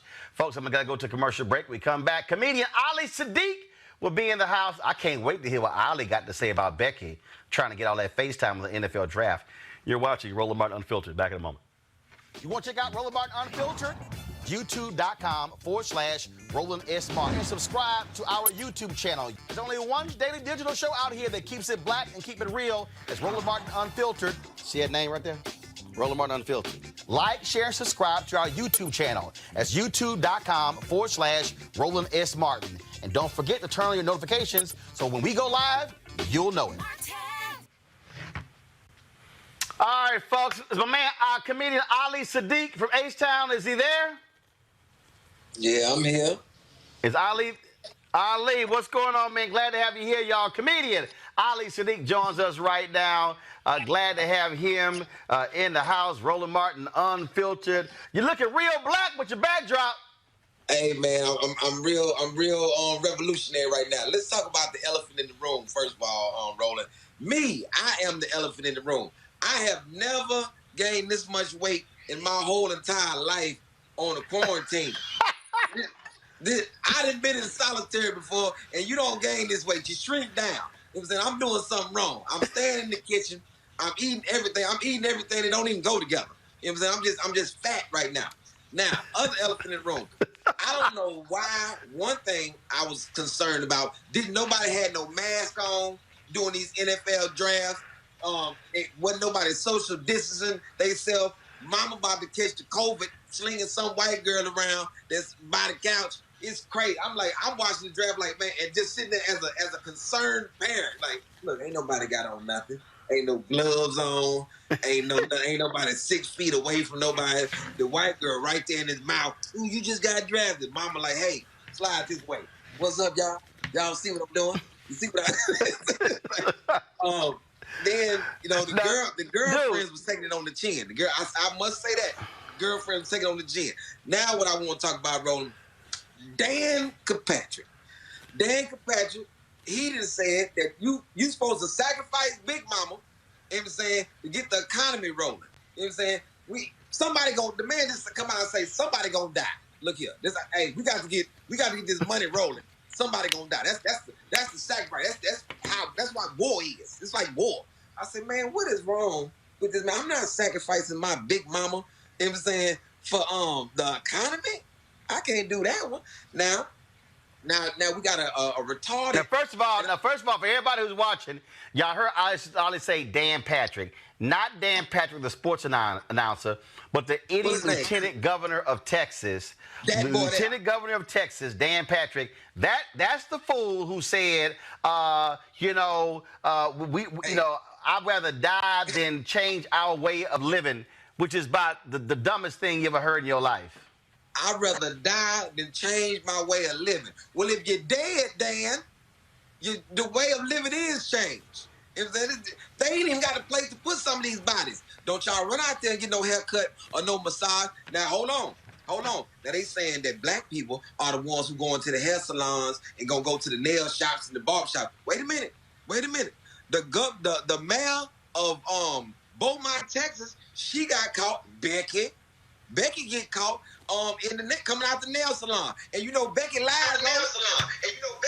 Becky straight lied. Becky said, hey, I wasn't getting my nails done. I was just soaking my fingertips in acetone. We get a lot of feedback. From who, me? First of all, Ali, I'm telling you right now, the thing that for me is just still the absolute craziest out of this. All these white folks out here protesting, talking about opening back up, and I'm sitting there going like, look at here. Hey, if y'all want to start dropping dead, hey, y'all can congregate. Y'all can have y'all Klan rallies. Y'all can go to the bowling alley. Y'all can do whatever y'all want to do. All I'm saying to the black people, if y'all work at any of those places, tell them, you know what? I'm going to go ahead and take that unemployment because I am not going to walk in there and y'all not wearing masks, not wearing gloves, and I'm going to catch something because y'all stupid. Roland, I got a plan, Roland. You know, in Arizona, they spending money putting homeless people in hotels. See, now, since I done gave you a bed, this is what I'm going to do. I'm going to recruit some homeless people, and you see that protest, go over there and just start sneezing and coughing on everybody. Just go over there and start watching white folks scatter. Watch them scatter. I don't even understand why you want to go back to work. I've been needing a vacation. You know what I'm saying? They out there protesting to go catch the disease. White folk wild, man. But let them go out there. But I know one thing, Becky talking about she was just dipping her fingertips in acetone. Where I'm from, that's called getting your nails done, Becky. That's where I'm from. Then she gonna try to lie about it. Now your president that came up with the cure, people. The president that came up with the cure. It's called hot light, sunlight, or he say you can take you some bleach or some fabuloso. You know what I'm saying? You gonna have people. Is that me feeding back?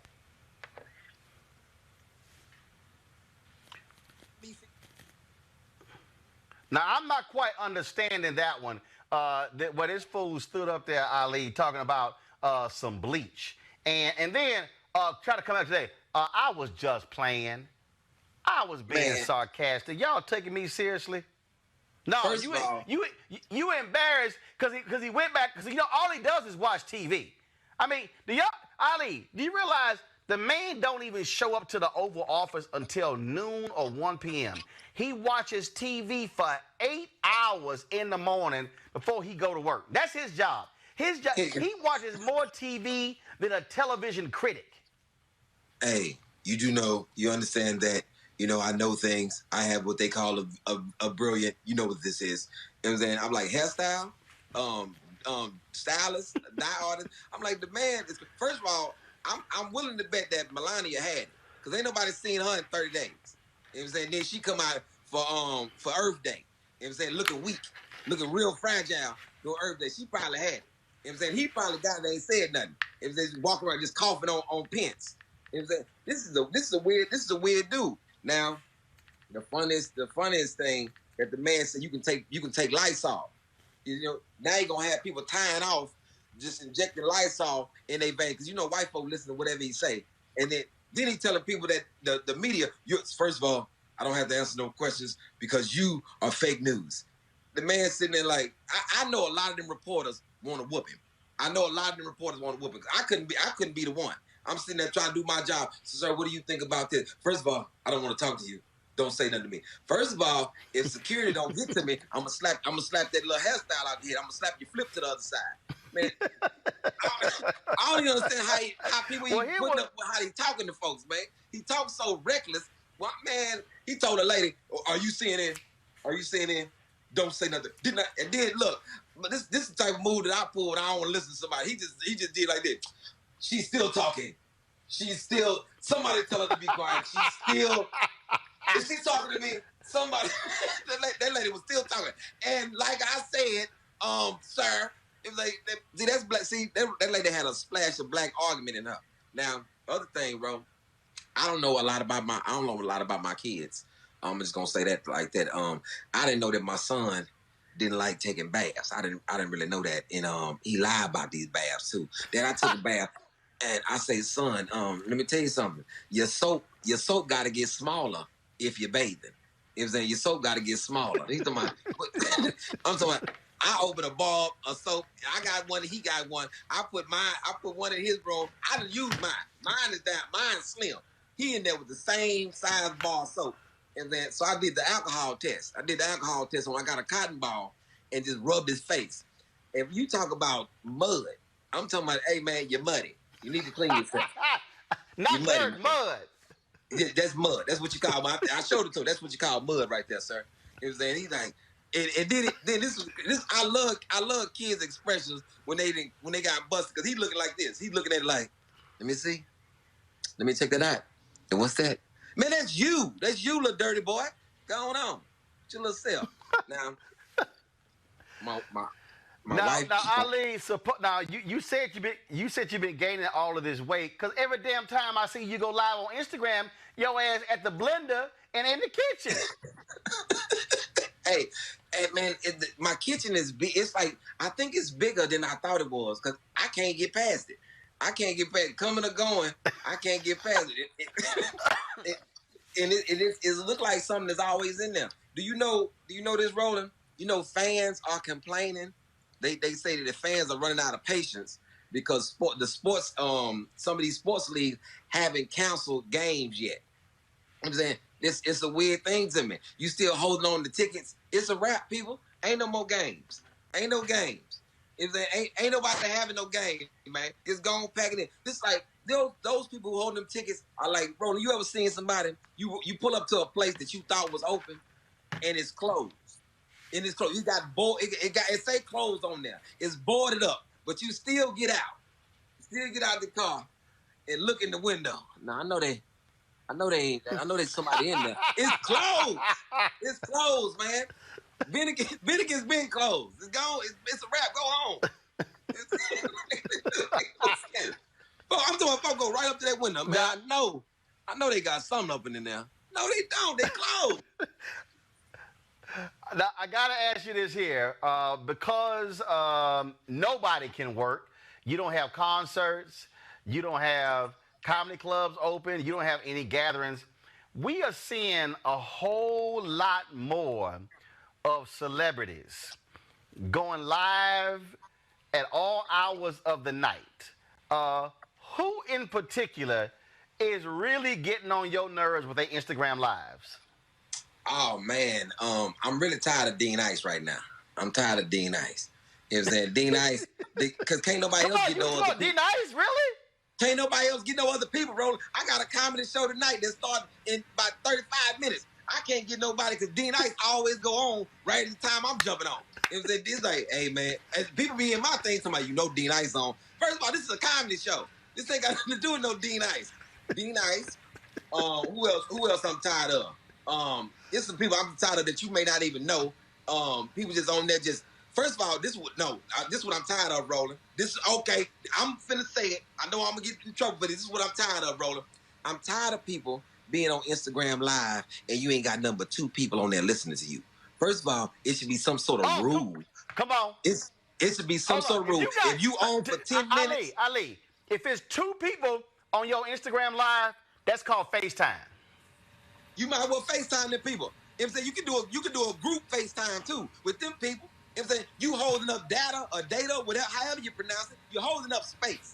You know what I'm saying? I can't get on because you on there talking to 4 people about your culinary aspirations. Man, go on. Sit down somewhere.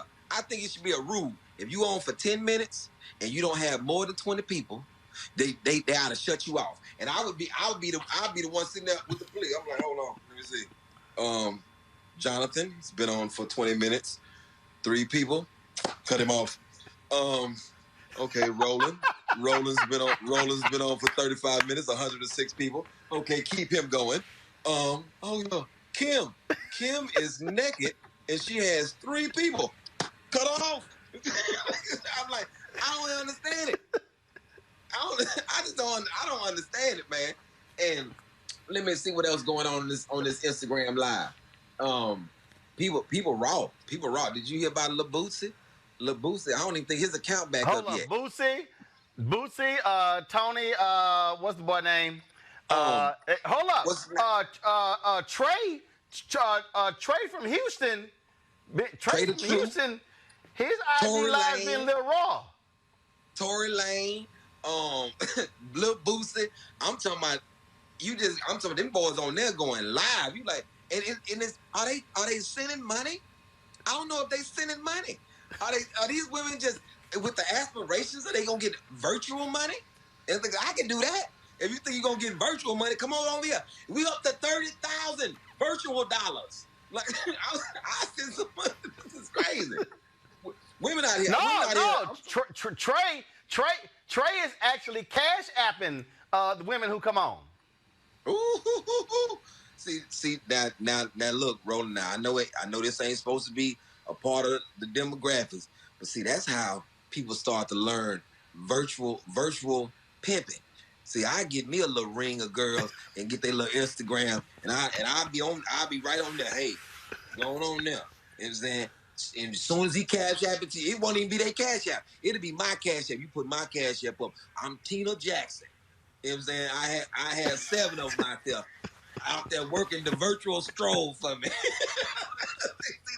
I'm a hustler. I start thinking like that. Now you mentioned D Nice. So I did this a couple of weeks ago. I love music. Everybody know I love music. Yes, sir. And and D Nice my man. We go back. He's my boy. Love him to death. But you from Houston, I'm from Houston. That's the Gulf. That's dirty South. I mean, you name it. Atlanta ain't dirty South. No, it ain't. Houston, Louisiana, Mississippi. I mean, that whole Gulf Coast. So last night, and I don't even drink, Ali, we did Club Brown Liquor. Uh-oh. Uh-oh. And that is Club Brown Liquor. And it's the songs that you got to play where, first of all, if you ain't never heard of a setup, we got a problem. Where you from that you ain't heard of a setup? You know what I'm saying? That's cup, ice, and whatever chaser you want. I'll bring you a setup, Sprite, orange juice, cranberry. You know what I'm saying? That's a setup. A setup, first of all, y'all, is a what? See, for all y'all who don't know what a setup is, a setup is when you bring your own alcohol to a joint. And your own They liquor. sell setups. I got everything It's else. a I got white your Sprite, bucket of I ice. got your Coke. It's a what? First of all, you got your cherries, your lemons, your limes, your toothpicks. That's your setup. I got your ice. I got your orange juice, cranberry juice, and Sprite, and Coke. That's right. BYOB, baby. And see, the thing is, Ali, again, being from Houston, we hear it's Zydeco, it's blues, it's soul, it's all of that. And it's the people who love Marvin Cease and Clarence Carter and Lattimore. I mean, that's Juke Joint Lounge. That's Joe Tex, Joe Simon. Yeah. I mean, that's what I'm talking about. I'm talking about what everybody got a razor blade. Everybody got a knife or a razor blade somewhere on their person, just in case something get out of hand. My uncle used to have a Derringer in his boot. You know what I'm saying? Just in case something jump off in the setup. When you at a BYOB, somebody dressed alike. See, and that's how you get into it. The man and the woman dressed alike. You know, you ain't supposed to talk to nobody, trying to talk to nobody, woman who dressed just like them. If you see somebody in red, you got to look around and see it's another red outfit in there with a hat on, and that's his lady. You got to leave that alone. Now, when we talk about brown liquor music, even when you have house parties, when you are a kid, you are the runner. Your job is to keep everybody topped off. That way, you don't interrupt the spades, bid, whist, or domino games. That's where you first started smoking, right? I go deeper than that. Yeah, I used to be that was my job right there. They playing cards. My job is to bring ice, Crown Royal, N.J. Wellers, you know what I'm saying, and light cigarettes. You know what I'm saying? My aunt and them smoke Vincent Hedges and menthols in the box. You know, I used to have to go light the cigarettes. You know, when you light a cigarette back, I don't know what it was back in the early 70s, people who smoked, they didn't own matches or lighters, so you had to light all the cigarettes on the stove. You know, you light a cigarette on the stove, you got to roll it a little bit, then you got to pull to make sure that it's even. You know what I'm saying? Now, after you 6 years old and you done lit 3 cigarettes, now you really in the kitchen smoking. It's stressful, boy. You just run a cigarette. Run a cigarette. At y'all man, Ali, it has been fun having you on the show. Hey, tell everybody about your CD. I did the intro for it. Tell them where they can get it. Also, give you a cash app. The prison manual. The prison manual. He did the intro for it. Roland was amazing on there. You can get it on everywhere you can download something. Tidal, Spotify, iMusic, Apple Music, Google Music. Anywhere you can download, you can get my album. You know, and I have 6 of them, so you can get that. My cash app is Speak Ali Sadiq. Hey, thank y'all for having me. I'm finna go over to my page right now and do the Corona Comedy Club tonight. George Wallace, Pierre, and Malik S. All right, y'all. So again, Speak cash app, Speak Ali Sadiq. You gotta spell Sadiq because you don't just leave it to chance, man. They gonna sit him under somebody else. Sadiq is SIDDIQ. So that's Speak ALISIDDIQ. Because you know, folks will send that little change to somebody else. Ali Sadiq, my man, I appreciate it, bro. Thanks a lot. Black Power. Thanks a bunch. All right, y'all. And again, at midnight tonight, midnight Eastern, Tamika Mallory, she hit me. She said, yo, you got to do Club Brown Liquor again. So at midnight, we're going to live stream on Instagram Live. And I'm trying to work it out to where we can stream it just like we do the show right here on Facebook, Periscope, YouTube, Twitch, and IG Live. I just want to make sure the technical stuff right because my name is not Teddy Riley. Okay, all right, y'all. Here are the people who have joined us in the last 48 hours. Our Bring the Funk fan club. I told y'all, everybody who gave $50 or more, I'm going to give a personal shout out. So let's go. Eddie McCaskill, Angela Renee's Home Car LLC. What you mean, Home Care LLC? Anissa Perkins, Anthony Means, Bernice P. Harris, Beverly Sanders, Brandon Hawkins, Bridget Harrington, Kathy's Avon Corner, Candace Hill, Craig Wilson, David Coleman, Deborah Orr, Deborah Riles, Derek Edwards, Ellis Lopez Travel Partners LLC, Frank Jones, Georgia Brown, my frat Gerald Albright, Gregory Luma, Imani Nickens, Jacqueline Milton, Jeanette Brown, Jerry Mangum, Joyce Nichols, Jonathan Neal, Josephine Winfrey, Joshua Roberson, Karen Boykin Towns, Vice Chair of the NAACP. Thanks, Karen. Katricia Nolan, Kalia Williams, Law Intake Corporation, Lori Pace Johnston, Lucretia Holden, Marguerite Eccles, Michael Bankston, Michael Harper, Mignon Clyburn, Congressman Jim Clyburn's daughter. Appreciate it. MTFXS8. I don't know. Nikki Harris, Parents Coaching Parents Network, Patrick McGee, Patriots for Families, Peters Full Stack Applications, Progress for All, Ralph Craig, Ralphus R.C. Carter, Reg Hammond, Reginald Fields, Ruby Ferguson, Sharonda P. Cone, Sula, Terrell Currington, Terry Jackson, Timothy Hopkins, Tracy Mayo, Victor Mitchell, and Vivian Burns. All right, y'all. If you want to join our Bring the Funk fan club, all you got to do is Cash App us. You see it right there. Right there. Cash App, $RM Unfiltered. PayPal is paypal.me/R Martin Unfiltered. You should see it right there. If you want to use a credit card, simply go to our website, RolandMartinUnfiltered.com. You can use Square. If you want to mail us, hit us at New Vision Media, NU, Vision Media, Inc. It should be a graphic up. If y'all don't have it, got to get that graphic, have it for Monday. 1327 West Washington Boulevard, Suite 102B. There we go. Chicago, Illinois, 60607. That's where you can actually make it payable to New Vision Media. Here's the deal, y'all. Your dollars make it possible for us to do this show. For us to be able to have the guests we do, the panelists that we do, for us to do this show live 5 days a week. And so we want you to support what we do. We've got to have a place where we have our black experts. Dr. Ebony Hilton. Dr. Ebony Hilton is off the chain.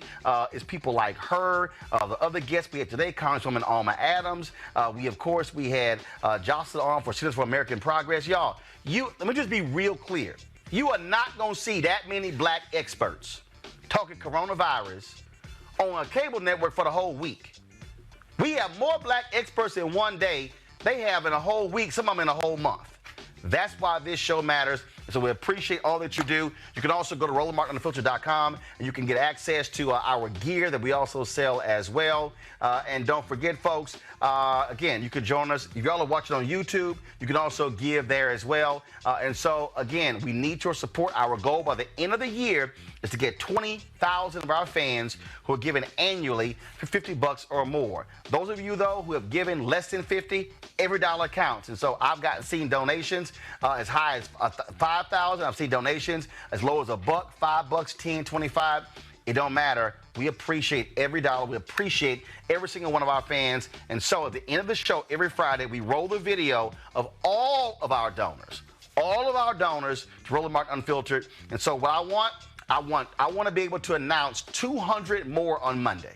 I want to announce at least 200 more at $50 or more. And again, this is all about giving us an opportunity to stay unfiltered, independent, not corporate owned, and for us to give you the kind of news and information. Yo, that discussion yesterday, Black Women's Roundtable, 90 minutes of sisters talking about the power of the black vote. Last week, what we did with the largest committee for civil rights under law, talking about the power of our vote, Senator Cory Booker, Rashad Robinson, Brittany Packnett, Hill Harper. That's the kind of stuff. Stewart speakers, we had Susan Taylor, Michael Eric Dyson.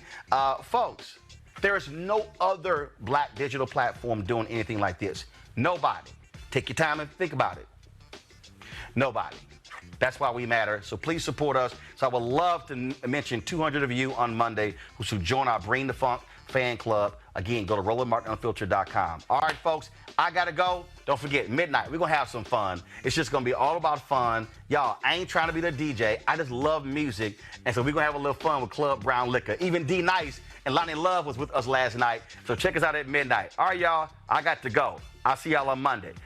Oh, hold up. Don't forget, Sunday special. I'm going to be broadcasting with Congresswoman Joyce Beatty. We're going to be doing an hour special encouraging a Zoom discussion Sunday from 5 to 6 or 5 to 6:30, encouraging folks to vote in Ohio. The primary is on Tuesday. And so Shirley Murdoch is going to be with us, Congresswoman Joyce Beatty. Hopefully my man John Legend is going to be with us. And so that's going to be on Sunday. Again, something else we do. Y'all know how we do it. Okay, now I got to go. Roll those names. Holla!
You want to check out Roland Martin Unfiltered? youtube.com/Roland S. Martin. And subscribe to our YouTube channel. There's only one daily digital show out here that keeps it black and keep it real. It's Roland Martin Unfiltered. See that name right there? Roland Martin Unfiltered. Like, share, and subscribe to our YouTube channel. That's youtube.com/Roland S. Martin. And don't forget to turn on your notifications so when we go live, you'll know it. Hey everybody, this is your man Fred Hammond, and you're watching Roland Martin, my man, Unfiltered. Hi, this is Essence Atkins, and you're watching Roland Martin Unfiltered. Hey, yo, Peace World, what's going on? It's the Love King of R&B, Raheem Devon, and you're watching Roland Martin Unfiltered. Hi, my name is Brescia Webb, and you're watching Roland Martin Unfiltered. Ow. Well, I like a nice filter usually, but we can be unfiltered. What's going on? This is Tobias Trevelyan. And if you're ready, you are listening to and you are watching Roland Martin Unfiltered. What's up? I'm Lance Gross, and you're watching Roland Martin Unfiltered. Hi, this is Cheryl Lee Ralph, and you are watching Roland Martin Unfiltered. I mean, could it be any other way? Really? It's Roland Martin.